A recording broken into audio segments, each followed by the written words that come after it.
This is George. He lived with his friend, the man with the yellow hat. He was a good little monkey, but he was always curious.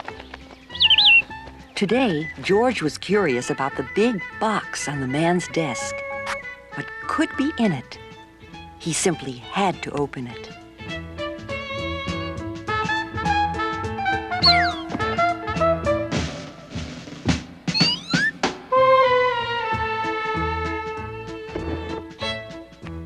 It was full of funny little pieces of all sorts of shapes and all sorts of colors.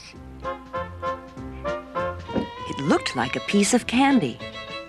Maybe it was candy. Maybe he could eat it. Before he knew it, oh.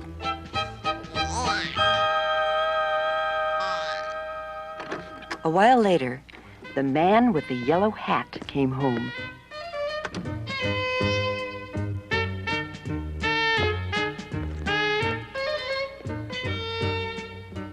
Why, George, I see you've already opened the box with the jigsaw puzzle.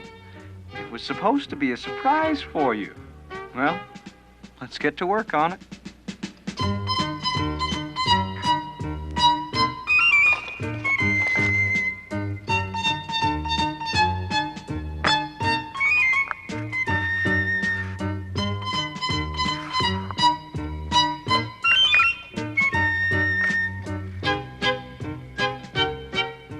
Finally, the puzzle was finished.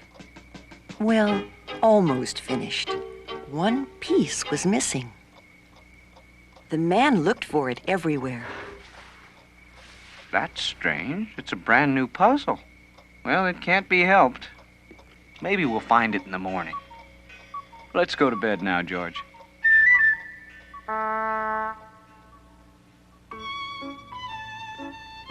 The next morning, George did not feel well. He had a tummy ache and did not want to eat his breakfast. The man was worried. He went to the telephone and called Dr. Baker. Dr. Baker said he would be over as soon as he could. Good.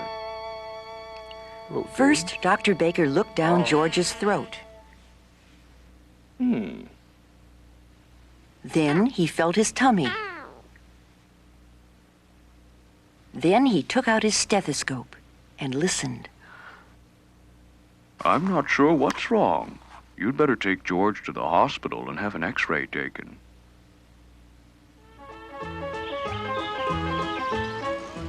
Don't worry, George. You've been here before when you broke your leg. Remember how nice the doctors and nurses were?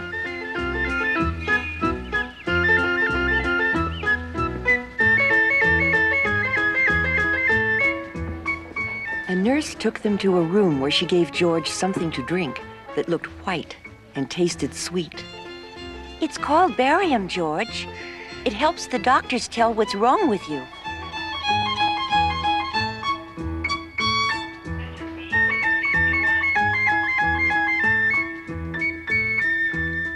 In the next room stood a big table and a doctor who was wearing a heavy apron.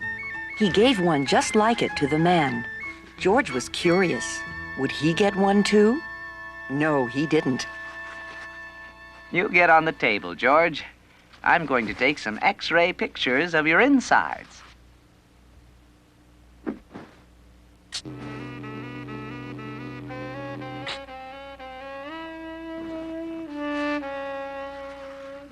George, hold your breath. Now you may get up, and we'll have the X-rays developed right away. Now, let's see. There's something there that should not be. Why, that looks like...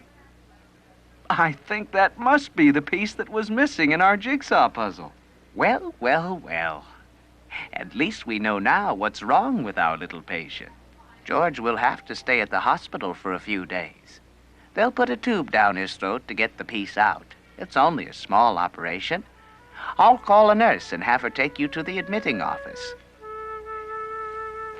Many people were waiting outside the office. George had to wait, too. Look, Betsy. There's Curious George. Betsy had never been to a hospital before. She was scared. Finally, it was George's turn.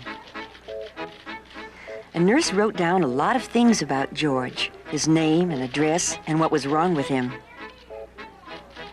Another nurse put a bracelet around his wrist. It has your name on it, George, so that everybody knows who you are. My name is Carol. I'm going to take you to your room now. We call it the children's ward. There will be lots of children to keep you company. And so there were. There were lots of children in the room. Some were up and around. Others were in their beds with a doctor or a nurse looking after them. That's Curious George. Dave was having a blood transfusion. Steve had his leg bandaged and was in a go-kart. Betsy was in bed, looking sad. George was glad when he was in bed at last. His tummy was hurting again. I have to leave now, George. I'll be back first thing in the morning before they take you to the operating room. Nurse Carol will tuck you in when it's time to sleep.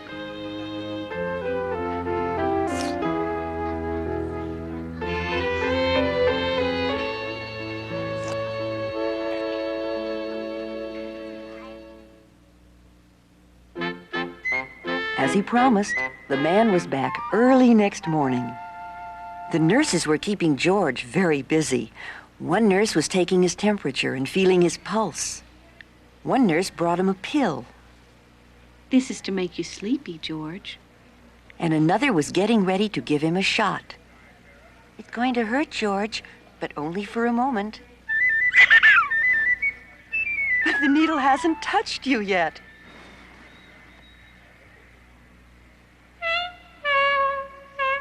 There. That wasn't so bad, was it? No, it really wasn't. And anyway, it was over now. By the time the attendant came to wheel him to the operating room, George was getting sleepy.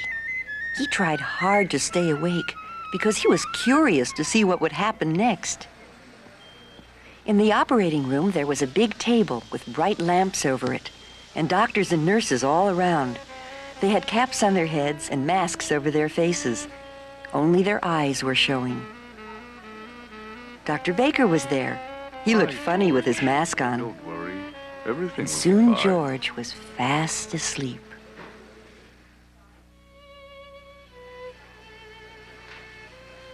When George woke up, he didn't know what had happened. He didn't even know where he was at first. George. It's all done, George. They got the piece out. In a day or two, you'll be running around again. George felt sick and dizzy. His throat was hurting too. We'll let him sleep. The more he sleeps, the better.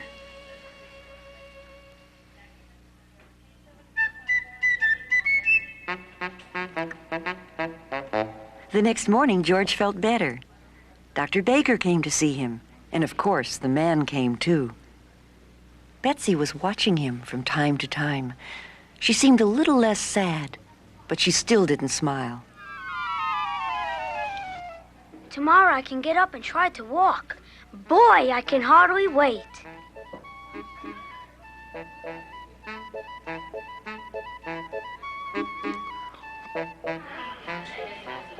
The next morning, George was well enough to go to the playroom. A lady was showing Betsy how to use finger paint. There were all sorts of things to play with. There was even a puppet theater, and that was just the thing for George. He had 4 hands, so he could handle 4 puppets at the same time. George gave a real puppet show.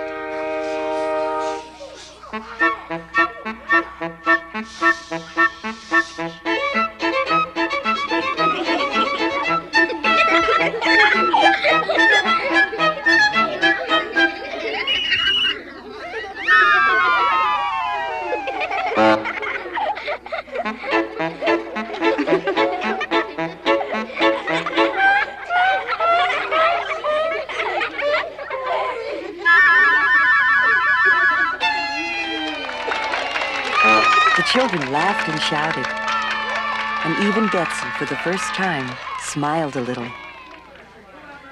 There were other things in the playroom, a TV set and a record player. George was curious.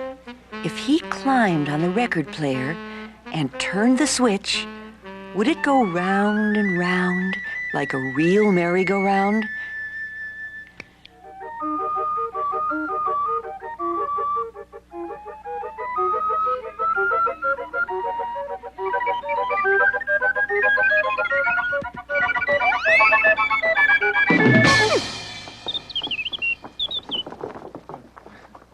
The children cheered. George was so funny. That's enough for now. You'd better take a nap before lunch. We have a big day ahead of us. The mayor is coming to visit the hospital today.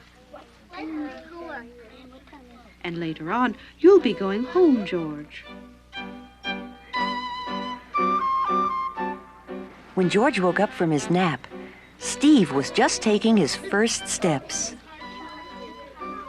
The go-kart was standing there empty. George was curious.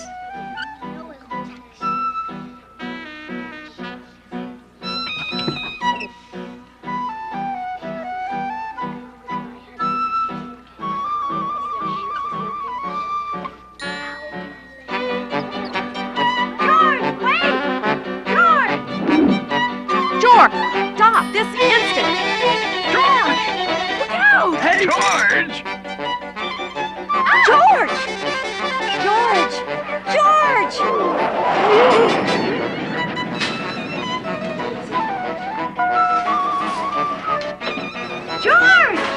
George!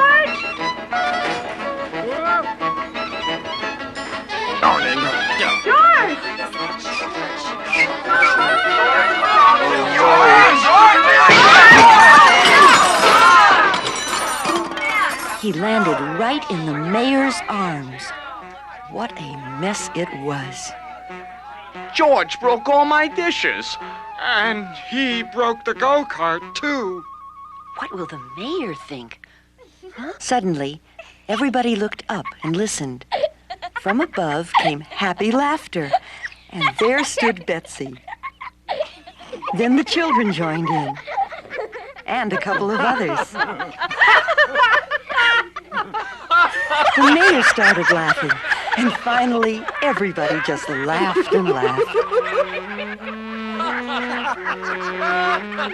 Everybody, that is, except George. Don't be sad, George. The whole thing was so funny. I never laughed so much in my whole life. I'm so glad you were in the hospital with me. I'm sorry this happened, Mr. Mayor. George, you've made a terrible mess. But you've also made our sad little Betsy happy again. And now I see your friend has come to take you home.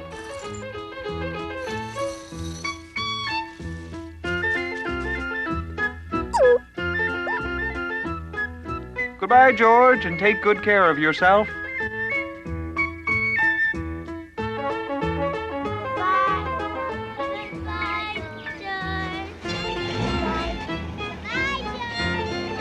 George, wait! George! Here's something that belongs to you, George. But don't open it before you're home. George was curious. Well, who wouldn't be? There was the piece of the puzzle that had caused all the trouble. How nice of the doctor to save it for us. And now we can finish the puzzle.